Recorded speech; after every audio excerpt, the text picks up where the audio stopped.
உடையதாக இருப்பதனால் அவனோடு காலை தயாராக வா இஸ்ரவேலே வா.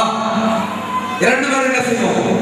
போராடும் பொழுது உன்னிடத்தில் இருக்கிற மண்ணின் தன்மை என்ன செய்யும்? கீழே நன்றாக கவனியுங்கள். யாக்கோபுடைய எண்ணம் முழுவதும் இந்த சம்பவத்திற்கு முன்பதாக எப்படி இருந்துச்சு? மண்ணுக்குரிய ஆசீர்வாதம், மண்ணுக்குரிய மகிமை, மண்ணுக்குரிய ஆடு மாடுகளின் பெருக்கம் இவைகள்தான் இருந்தது.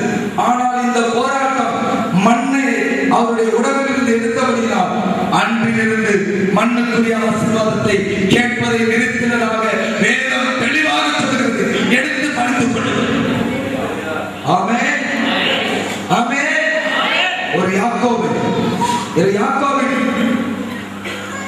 ஒரு தேவனை பெற்ற யாக்கோபை காணலாம்.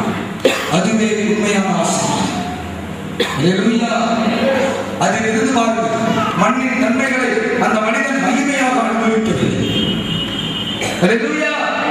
மகிமையாக மண்ணின் நன்மைகளை அனுபவிக்கவில்லை. அந்த மனிதனுடைய வாழ்க்கை அன்றிலிருந்து ஜல்லிக்கட்டு போராட்டத்திற்கு ஒப்பனையாகவே மாறியது. ஆமென், ஆமென், ஆமென். எத்தனாக இருந்தவர், யாக்கோபாக இருந்தவர், இஸ்ரவேல் என்று மாறியவர் கொம்பை கொட்டவுடன் ஜல்லிக்கட்டு வீரனாக மாறினார். அல்லேலூயா. மண்ணின் நன்மைகள் எல்லாம் மாறியது. அதற்காக போராடுகிறார். மனிதனை எதனையா படைச்சார்? மண், தண்ணீர், காற்று. மண்ணோடு போராடி அவனை கீழே தள்ளினார். இப்பொழுது சொல்லுங்கள், ஜெயம் பெற்றது யாக்கோபா தேவன்? அல்லேலூயா, அல்லேலூயா. யாக்கோபு போராடினார். தேவன் மண்ணின் சாயலை என்ன செய்தார்? எடுத்தார். ஆனால் யாருக்கு தெரியாது யாக்கோபு. ஆனால் சொல்கிறார், நீதான் என்றார் மகனே, நீதான் என்றார், நீதான் என்றார்.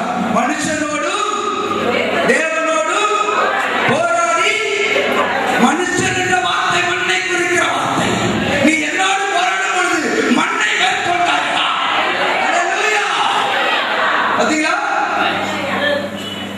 மனுஷனோடு தேவனோடு போராடி, தேவனோடு நீ போராடும் பொழுது, தேவனுடைய கொம்பை பிடிக்கும் பொழுது, இதோ தேவனோடு நீ அவருடைய சத்தியத்தில் போராடி ஜெயிக்கும் பொழுது கர்த்தர் சொல்லுவார், உன்னிடத்தில் அவர் ஜெயிக்கிறார், அவரிடத்தில் நீ ஜெயிக்கிறார். அல்லேலூயா. மனுஷனிடத்தில் போராடி மேற்கொண்டார், மண்ணிடத்தில் போராடி மேற்கொண்டார், மண்ணை துச்சமாக கீழே தள்ளினார். என்னையும் அன்பின்